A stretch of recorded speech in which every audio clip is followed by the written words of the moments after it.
চিন্তামণি দেখলেন যে বিল্লব মঙ্গল আবার তার প্রেমে আবদ্ধ হয়ে যাচ্ছে। চিন্তামণি তখন কি করলেন, নিজে ভজন গাইতে ধরলেন।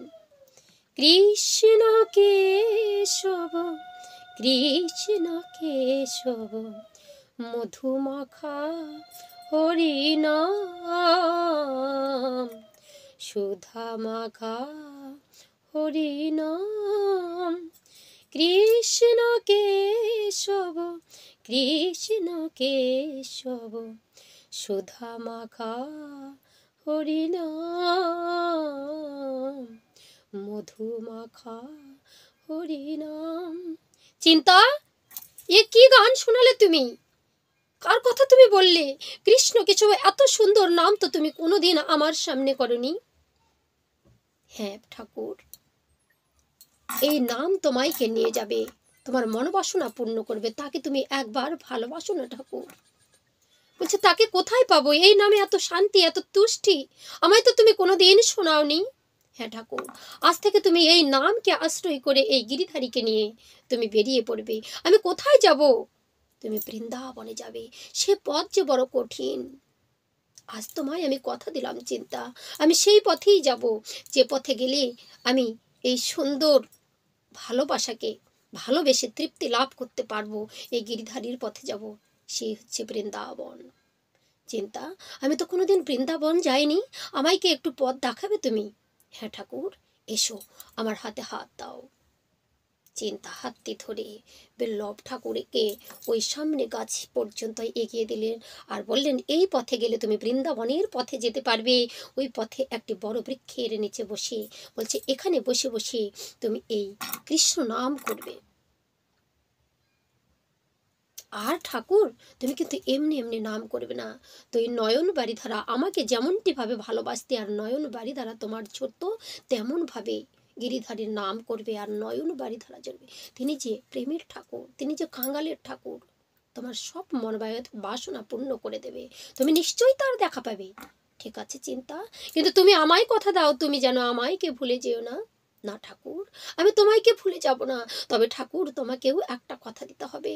তুমি যেদিনই কাঁদতে কাঁদতে যেদিন গিরিধারীর দেখা পাবে, সেদিন আমার কথাটা একটু বলো, আমায়কে যেন তোমার সঙ্গে আমিও তার যেন দর্শন পাই।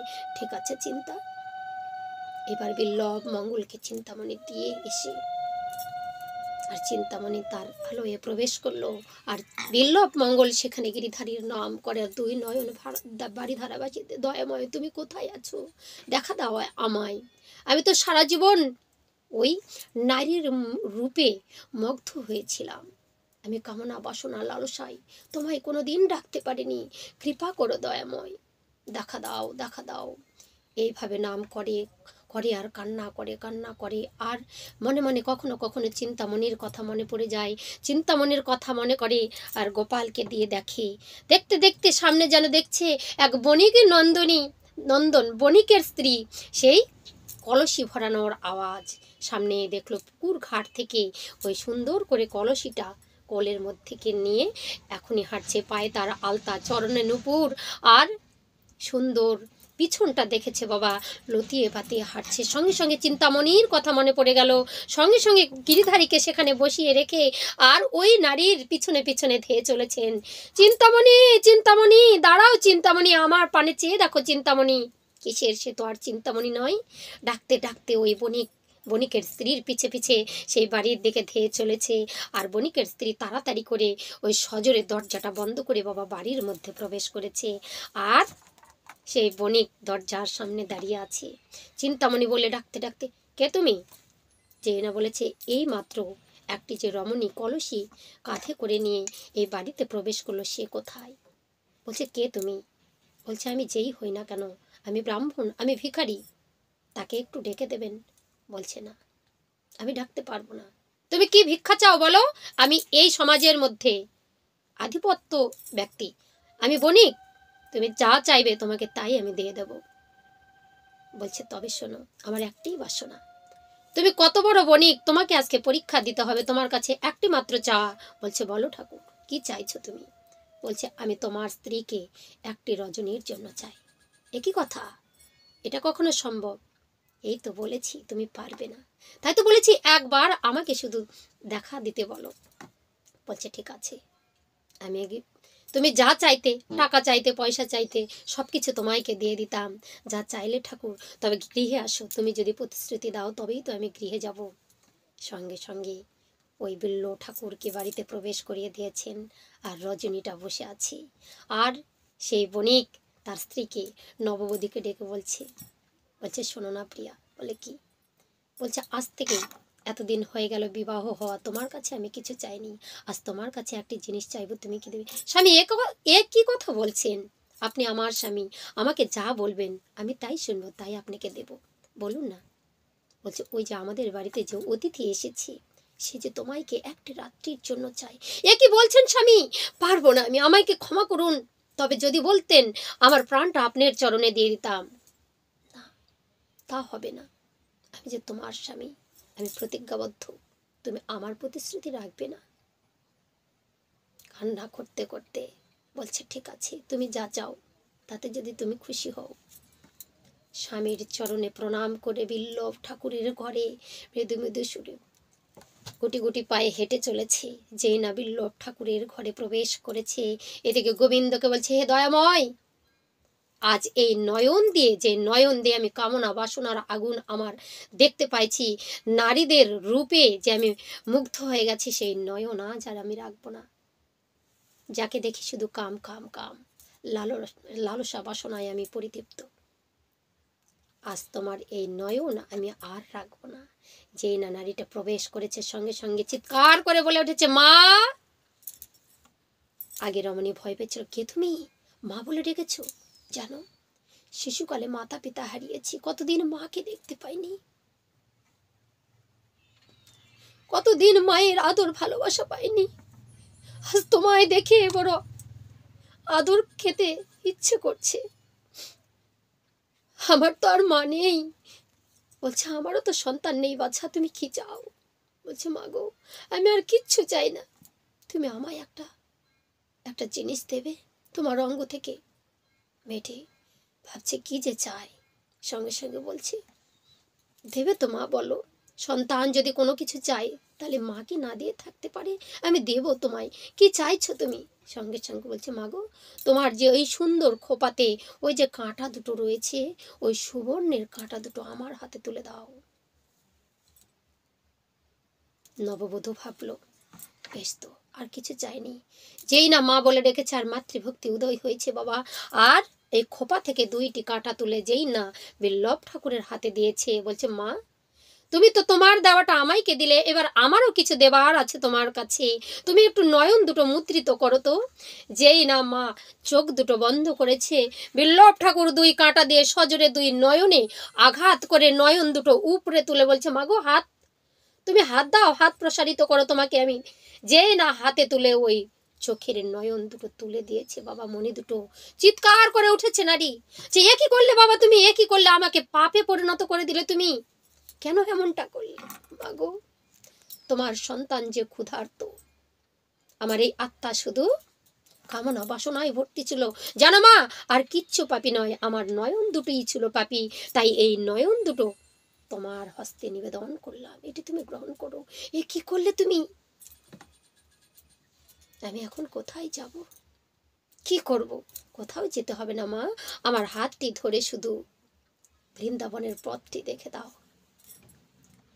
নয়ন দুটি দিয়ে রুধি ধরছে, দর করে রক্ত পড়ছে বাবা, বুক ভেসে যাচ্ছে সেই বিল্লভ মঙ্গলের। বলছে এসো ঠাকুর, হাতে হাত দিয়ে ওই বৃন্দাবনের পথে এগিয়ে দিয়ে এলেন। আর বৃন্দাবনের পথে যেতে যেতে বিল্লভ মঙ্গল কান্না করছে আর দয়াময়কে ডাকছে, দয়াময়, যার জন্য তুমি এতদিন দেখা দাওনি, আজ আর সেই দুটোই আমি পরিত্যাগ করে দিয়েছি, তুমি একবার দেখা দাও ঠাকুর, কোথায় আছো দয়াময়? হাঁটতে হাঁটতে পথে চলেছে বাবা, আর কান্না করছে এক গাছের তলায় বিল্লভ মঙ্গল বসে, দয়াময়, আমি তো সারা জীবন কামনা বাসনাই আমার মনটা লিপ্ত ছিল, তাই তুমি দেখা দিলে না, এই প্রাণ আর আমি রাখবো না। যেই না জলের দিকে লাভ দেবে, অমনি কোথা থেকে যেন একটি মুরলীর ধ্বনি, সুন্দর করে কৃষ্ণধ্বনি, কোথায় তুমি ঠাকুর, একবার দেখা দাও। ও, আমি তো দেখতে পাবো না, তুমি কোথায় আছো, আমি যে বুঝতে পারছি তুমি আশেপাশেই আসো, একবার দেখা দাও। সঙ্গে সঙ্গে বলছে বিল্লভ মঙ্গল, আমি তো তোমার জন্য দাঁড়িয়ে আছি, শুধু ডাকার মতো তুমি ডাকতে পারোনি, তোমার হৃদয়ের যে কামনা লালসার নয়ন দুটো তুমি উপড়ে দিয়েছো, এটাই তো আমি চেয়েছিলাম। আমি দুটো জিনিস সহ্য করতে পারি না, এক ভক্তের নয়ন বাড়ি আর ভক্তের অহংকার। যাক, তুমি সব তুলে দিয়েছো, তবে তুমি কোথায়? এসো না বিল্লভ, এই তো আমি তোমার পাশেই দাঁড়িয়ে আছি, সামনে দাঁড়িয়ে আছি, কোথায় ঠাকুর? চারিদিকে খুঁজছে, কোথাও যেন পাচ্ছে না, আর বিল্লভ মঙ্গল শুধু কেঁদেই চলেছে। কৃষ্ণ কি করলেন, বিল্লভ তাকিয়ে দেখো, আমি তোমার সামনে দাঁড়িয়ে আছি। বলছে প্রভু আমি দেখতে পাচ্ছি না। সঙ্গে সঙ্গে শ্রীকৃষ্ণ আমার তাকে আবার দৃষ্টি দান করলেন, আর সঙ্গে সঙ্গে দেখলেন আমার প্রাণ গোবিন্দ সামনে দাঁড়িয়ে আছে। আমি কোথায় যাব, কোথায় পাবো তোমায়? তুমি কোথাও যেতে চাও? আমি বৃন্দাবনে যেতে চাই, তবে শোনো বিল্লভ, তুমি এই গাছের তলায় বসে যার কৃপাতে বৃন্দাবনের মাটিতে যাওয়া যায় সেই নাম জপ করো। সে কে? সে আর কেউ নয়, সে হলো রাধারানী। তুমি রাধে রাধে বলো, রাধে রাধে জপা করো, কৃষ্ণ নাম রস পিয়া করো, রাধে নাম করো। ঠিক রাধারানীর কৃপা হলে তুমি নিশ্চয়ই বৃন্দাবনে যাবে। ঠিক আছে প্রভু। সুন্দর করে সেখানে বসে রাধা নাম জপ করছেন, আর রাধারানী কিছুতেই থাকতে পারলেন না, সামনে এসে দর্শন, বিল্লভ মঙ্গল আমি এসেছি, কে চাইছো তুমি? আমি যে বৃন্দাবনে যেতে চাই। এত সুন্দর নামের মহিমা বাবা, যেই না পড়লো, বলছে কৃপা হয়েছে, ওই যে দেখো সামনে বৃন্দাবন, প্রেমময়ী রাধে কিশোরী, আমি যে একা বৃন্দাবন যেতে চাই না, যার কৃপায় আমি বৃন্দাবনে এসে প্রবেশ করছি, তাকে একবার আমার পথের আমার সঙ্গে মিলন করে দাও, তাকেও আমি বৃন্দাবনে নিয়ে যেতে চাই। সে কে? সে হলো চিন্তামণি। দেখো বিল্লভ মঙ্গল, ওই যে সামনে তোমার চিন্তামণি আসছে। সঙ্গে সঙ্গে দেখছে, তাই তো, চিন্তা রে চিন্তা, এসো একসঙ্গে আমরা বৃন্দাবনে প্রবেশ করব। রাধারানীর সামনে চিন্তামণি আর বিল্লভ মঙ্গল দাঁড়িয়ে আছে। বলছে রাধে, তুমি যে কৃপা করেছো এটাই আমার কাছে অনেক, কিন্তু একটা মনোবাসনা তুমি পূর্ণ করো, আমি যে মনে শান্তি পাচ্ছি না। কি হলো তোমার আবার বিল্লভ?